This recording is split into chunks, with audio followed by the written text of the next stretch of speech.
அனைவருக்கும் வணக்கம். அதாவது 2ஆம் நிலை காவலருக்கான எழுத்து தேர்வு இன்று நல்லபடியாக முடிந்து விட்டது.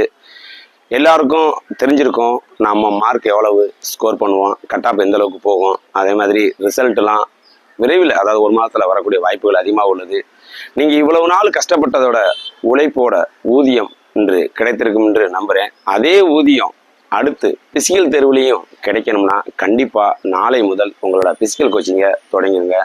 எங்கள் அகாடமியில் வெல் கோச்சிங் கொடுத்துக்கிட்டு இருக்கோம். எவ்வளோ பெரிய உடல் பருமனாக இருந்தாலும் சரி அதை ரிலீஸ் பண்ணி உங்களுக்கு ஃபுல் ஸ்டார் அடிக்கக்கூடிய முழு ஒத்துழைப்பை தந்துக்கிட்டு இருக்கோம். வாங்க, அதை ராமநாதபுரம் டிஸ்ட்ரிக்ட் விருதுநகர் நியர்பை இருக்கவங்க கண்டிப்பாக வந்து யூட்டிலைஸ் பண்ணி எங்களோட வெற்றி வாய்ப்பை நீங்கள் பெற்று செல்வீர்கள் என்று நம்புகிறேன். நண்பர்களே, அதாவது நம்ம கஷ்டப்பட்டது, நீங்கள் சில பேர் வந்து பேருக்கு தான் எக்ஸாம் எழுதியிருக்கேன், நான் பிசிக்கல்லாம் தேவையில்லை அப்படின்னு நினைக்கலாம். கண்டிப்பாக அப்படிலாம் நினைக்காதீங்க. எனக்கு கவர்மெண்ட் ஜாப் என்பது எவ்வளோ பெரிய முக்கியத்துவம் அப்படின்னு சொல்லிட்டு அதை ஆக்கப்பூர்வமாக தேடுறவங்களுக்கு தான் தெரியும். வாய்ப்புகளை மிஸ் பண்ணால் என்னென்ன இஷ்யூ ஆகும் அப்படின்னு சொல்லிட்டு போக போக அதாவது எக்ஸ்பீரியன்ஸான ஆள்கிட்ட கேட்டால் தெரிஞ்சிருக்கும். வீடியோ பிடிச்சிருந்தால் லைக் பண்ணுங்கள், கண்டிப்பாக ஷேர் பண்ணுங்கள். நன்றி, வணக்கம்.